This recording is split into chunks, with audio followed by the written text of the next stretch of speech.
La morphine est une molécule de la famille des alcaloïdes que l'on peut extraire du pavot somnifère. C'est un puissant analgésique, c'est-à-dire un médicament contre la douleur. En fait, elle est tellement puissante qu'elle est considérée comme la référence à laquelle sont comparés tous les autres analgésiques en termes d'efficacité. Elle entraîne également une forte dépendance, à la fois physique et psychique, ce qui explique qu'elle ait été très utilisée par les toxicomanes au XXe siècle et soit classée comme un stupéfiant au niveau international, même si elle n'est aujourd'hui guère plus utilisée que comme substitut à l'héroïne, autre drogue agissant de la même façon. Nous nous intéressons à la dépendance physique entraînée par la morphine. Pour comprendre pourquoi la morphine entraîne une dépendance physique, il faut comprendre comment elle agit et il faut donc connaître les mécanismes de la douleur.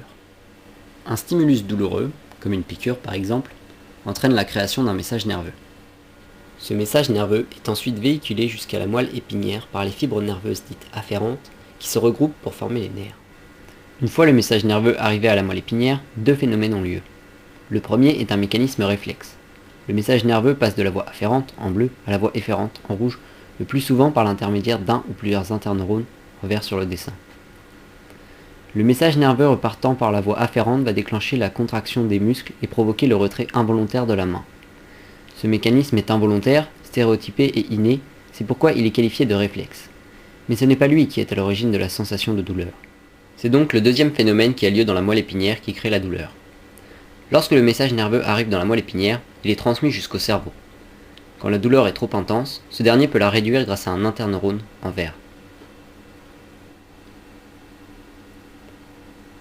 La morphine agit principalement au niveau de cette synapse, c'est-à-dire au niveau de cette connexion entre les neurones. Voici un agrandissement de cette synapse. On peut y voir en haut le neurone afférent, à gauche l'interneurone, et en bas à droite le neurone relié au cerveau. Le disque au centre de ce dernier correspond au noyau de la cellule. L'intérieur de la fibre nerveuse est naturellement chargé négativement par rapport à l'extérieur, et le message nerveux correspond en fait à une brève inversion de cette polarité du fait d'un transfert d'ions entre l'intérieur et l'extérieur de la membrane. Cette inversion de la polarité, qui est toujours identique, est appelée PA pour potentiel d'action. Les messages nerveux sont codés en fréquence de PA. Plus il y a de PA, plus le message est important. L'arrivée du message nerveux dans l'élément présynaptique provoque donc un transfert de charge de part et d'autre de la membrane. Les ions calcium vont notamment rentrer dans la fibre nerveuse et provoquer la migration des vésicules vers la membrane. Elles vont alors fusionner avec cette dernière, libérant ainsi les milliers de neurotransmetteurs qu'elles contiennent. C'est l'exocytose. Ces neurotransmetteurs vont ensuite aller se fixer sur des récepteurs spécifiques de la membrane post-synaptique. Ceci provoque la formation d'un potentiel post-synaptique, ou PPS, codé en amplitude. Un nouveau message nerveux codé en PA est ensuite créé à partir de ce PPS. L'inhibition du message nerveux douloureux se fait de la même façon, à la différence près que l'interneurone libère des neurotransmetteurs particuliers, les encéphalines, ici représentés par des ronds bleus. Leur fixation sur les récepteurs entraîne la formation d'un PPS opposé à celui créé par la fixation des neurotransmetteurs de la douleur, qui sont soit ce que l'on appelle de la substance P, soit des peptides. Les deux PPS vont ensuite en quelque sorte s'additionner et se compenser. Le message nerveux codé en PA formé par la suite est donc d'intensité moindre, voire nulle. La morphine agit de la même façon que les encéphalines. L'injection de morphine radioactive permet de constater qu'elle se fixe au niveau de la moelle épinière, et plus précisément au niveau des cornes dorsales. Ceci est dû au fait qu'elle se fixe sur les récepteurs à encéphaline. Par conséquent, dès qu'un message douloureux arrive, il est inhibé au plus haut point.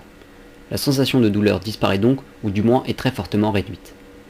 L'action de la morphine et des autres opioïdes est extrêmement puissante, comme en témoigne le cas extrême de cet homme qui, sous l'emprise de plusieurs drogues dont certainement un opioïde comme la morphine ou l'héroïne, s'est lui-même découpé le visage pour en faire des appâts de pêche. La dépendance physique qu'entraîne la morphine est due au fait que lorsqu'on en consomme régulièrement, l'organisme réduit voire arrête la production d'encéphaline. La moindre petite douleur devient alors insupportable et la morphine apparaît comme la seule façon de la stopper. Elle devient alors nécessaire à la sensation de bien-être. Il faut attendre un certain temps avant que l'organisme recommence à fabriquer des encéphalines. C'est la période de sevrage qui est souvent très difficile à gérer. C'est pourquoi on essaie de nos jours de limiter le plus possible l'emploi d'analgésiques opiacés et pourquoi il n'est pas conseillé de consommer de l'héroïne, comme toute autre drogue d'ailleurs.